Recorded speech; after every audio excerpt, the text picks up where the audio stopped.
In the previous episode, Lin and Hammer Girl farmed the Dragon Palace dungeon a few more times, and just as the dungeon was about to disappear, Lin decided to stay for a bit. He then summoned his skeleton army and blocked the dungeon entrance.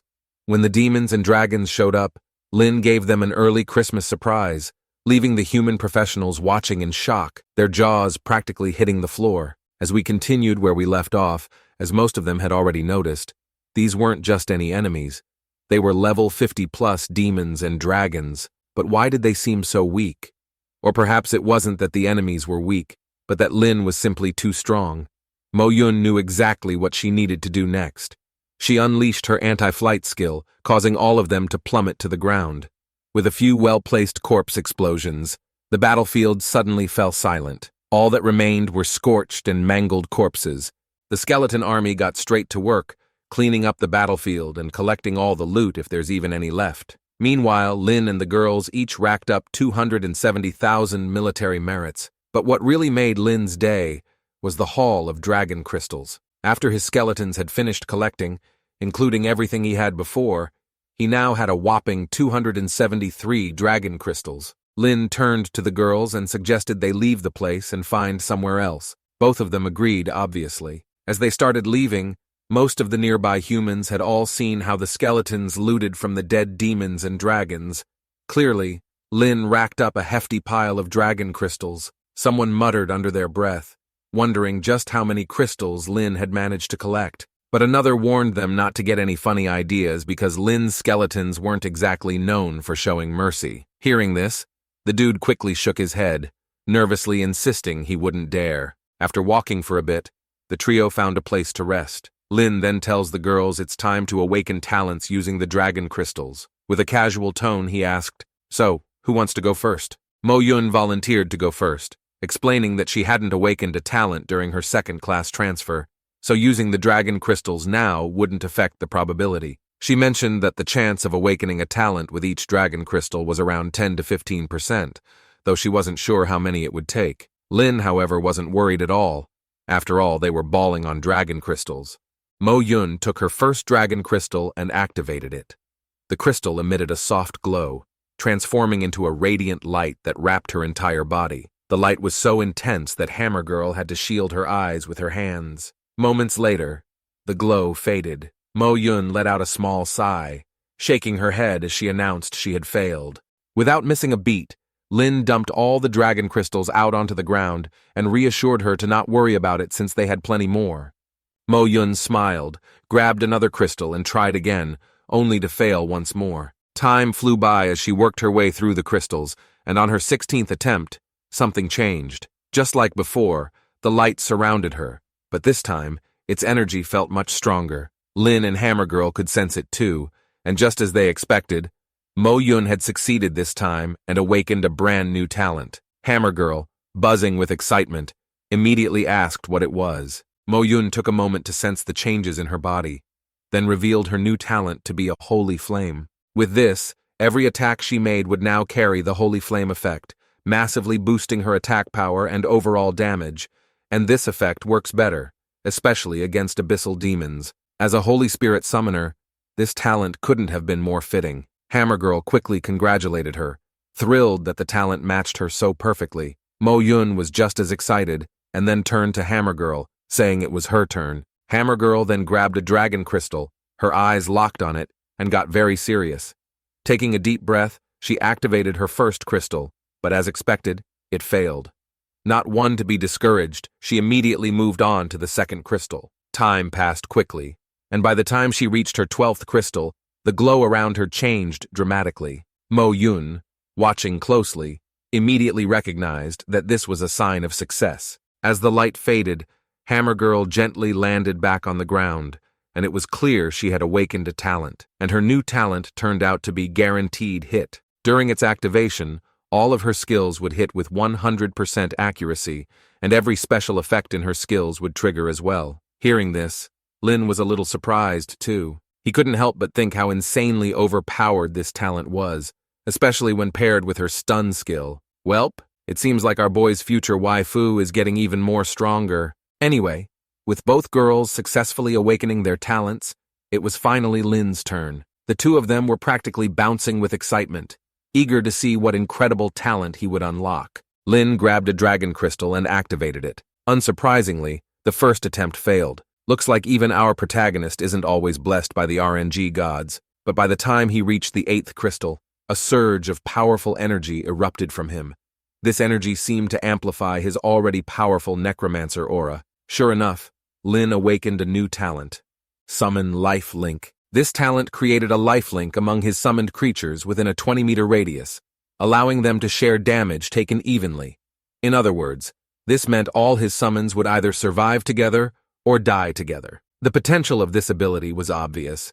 It drastically reduced the chances of his skellies being wiped out, as long as they didn't face a boss so powerful that they would end up being one shot. Do you think that's OP? Well, there's more. As Lin contemplated the possibilities of his new talent, something strange happened. The energy surrounding him didn't fade. Instead, it grew even stronger, forcing the two girls to use all their strength just to resist it. Lin wasn't aware of this, and a voice suddenly echoed in his mind, and then a system window appeared in front of him. It informed him that a new talent had been detected, and his newly awakened talent was now being optimized. Lin was slightly taken aback. This mysterious window hadn't appeared since his first-class transfer. What could it mean this time? From the girls' perspective, the light and aura around Lin became even more intense. They couldn't help but wonder what was happening. Moments later, the optimization was complete. The talent was still Summon Life Link, but its effects had changed. The previous 20-meter radius limitation was removed. Instead, the new effect allows all of his summoned creatures to be linked, both sharing damage taken and healing received. Lin smiled as he took it all in. This optimized version was incredibly powerful. With no range restriction, his summons would truly live and die together. And now, they could even share healing effects. Clearly, this talent is kinda nuts, and perhaps we can even call it a truly godly talent. When the light finally faded, Hammer Girl, full of curiosity, immediately asked Lin what talent he had awakened. Lin didn't hold back, explaining that he had gained Summon Life Link. Hearing the name Mo Yun, also a summoner, was so shocked she covered her mouth in disbelief. She reasoned that such a talent was nearly unbeatable because she couldn't imagine any enemy being able to wipe out Lin's entire army. Lin, however, stayed humble. He acknowledged that if he faced a boss as strong as the ancient Phoenix, he might still lose, but who knew what the future held? Lin then asked the two girls what they planned to do next. Hammer Girl, though reluctant, explained that she needed to return back to her group since her sisters there still needed her. Mo Yun decided to stay in the eternal trial ground for a while to level up. Lin nodded, respecting their choices, and bid them farewell. As the group parted ways, Hammer Girl used a teleportation stone, while Mo Yun, riding her unicorn, took off into the skies. Lin watched them go, saying they would meet again someday. Finally, Lin pulled out a teleportation scroll of his own, believing it's time to check in with his teacher. Just as Lin was about to activate his teleportation scroll, a streak of purple light shot toward him.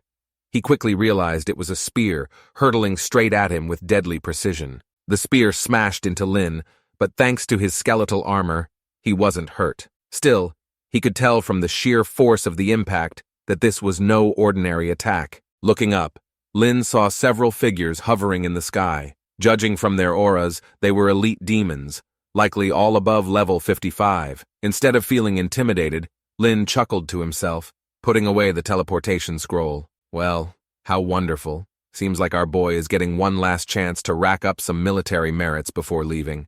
Perfect timing to test out a skill he hadn't used in a while, which is the Venomous Ring. The skill is now level 10 and boosted by Lin's innate talent. Created a toxic mist that covered a massive 100-meter radius, dealing 1,000 damage that scaled with his strength every second and lasted for a full 100 seconds. The moment Lin activated it, a dense green fog spread across the battlefield. The demons in the air immediately stopped in their tracks, realizing this was a poison element skill, but Lin wasn't about to give them a chance to get away. With a flick of his hand, Lin cast Slowing Curse. Countless red shackles shot out towards the demons, quickly ensnaring them. The demons found their movements became extremely sluggish, and their attempts to fly away were futile. One of the demons, clearly frustrated, cursed loudly, wondering if Lin was really human or some kind of overpowered boss, or else how the hell does he have such ridiculous skills? One of the demons didn't waste time complaining. It bit down hard on its own arm, drawing blood. With a flick of its wrist, it sprayed the blood over the cursed demons. Dark smoke began to rise from their bodies, and the shackles binding them shattered in an instant. One of the demons yelled at him, questioning what is he doing. The demon explained that he had used his own blood to create a curse to overwrite Lin's curse. This new curse only lowers their defense, and it won't stop them from tearing Lin apart. Hearing the demon's words, Lin chuckled lightly. Let's be honest here, that's actually pretty smart, but lowering their own defense against Lin? That's basically asking for trouble. Anyway, the demons, now freed from the slowing curse, charged at Lin with bloodlust in their eyes. Their orders from the abyssal demon lord were clear, which was to kill Lin at all costs. They shouted at him to embrace his fate and prepare for death. Lin, however, remained calm, not rushing to attack. Instead, he waited, letting them come closer and closer. The dense poison mist obscured their vision, making it impossible for them to pinpoint Lin's exact location. Then, in an instant, Lin struck. Bone spikes erupted from the ground, piercing through the bodies of the demons at the front. One of them was killed instantly, and its body started to swell. The remaining demons quickly realized something was wrong. One of them shouted in panic, telling everyone to run, but it was already too late. With a deafening explosion, the corpse explosion detonated the fallen demon's body, sending shockwaves through the area. Not taking any chances, Lin followed up with more bone spikes and consecutive corpse explosions. When the smoke finally cleared, Lin surveyed the aftermath. But then, to his surprise, one demon was still standing. Its body seemed battered and covered with all sorts of gushy wounds, but somehow didn't get blasted into pieces. The demon clutched a black spear and said, "Our boy is as strong as they all say. No wonder the abyssal lord ordered them to kill him." Raising its spear, the demon roared, saying, "If they can't kill Lin, then he will take Lin with him." He then tells Lin to remember his name. A terrifying aura burst from the demon's body, and Lin's expression darkened as he realized what was happening. The demon was about to self-destruct. With a thunderous blast, the demon detonated itself. The immense force sent Lin flying, his skeletal armor shattering under the impact. He was thrown violently into a massive boulder, the collision leaving him dazed. Before he could recover, the ground above him began to crumble, and large chunks of stone rained down toward him. Meanwhile, our scene then shifts to the abyss. Within a grand, dark palace, a demon lord suddenly opens his eyes, his roar echoing through the hall, asking who killed his son. His fury shook the entire palace as he began chanting an ancient spell, and what followed was a burst of purple flames ignited in the center of the palace, and from the fire, a figure emerged. It was the demon who had self-destructed. Kneeling before his father, he greeted him respectfully. The demon lord glared and questioned who had done this to him. The son hesitated for a moment before responding that he self-destructed. He then recounted everything that had happened. The demon lord listened intently, his eyes narrowing as he pieced together the story. He understood there was a human necromancer, strong enough to push his son to such lengths. It seems like the humans have produced a young and powerful prodigy. With a wicked smile, he muttered that a young prodigy like him must be one of humanity's greatest treasures. The demon lord quickly realized that the succubus queen was also after Lin. With a sly grin, he plucked a strand of his own hair, which transformed into a sleek black spear, and handed it to his son. Afterward, the demon lord looked back and believed it was time for him to pay a visit to the succubus queen and see what she was up to. The scene shifted back to Lin.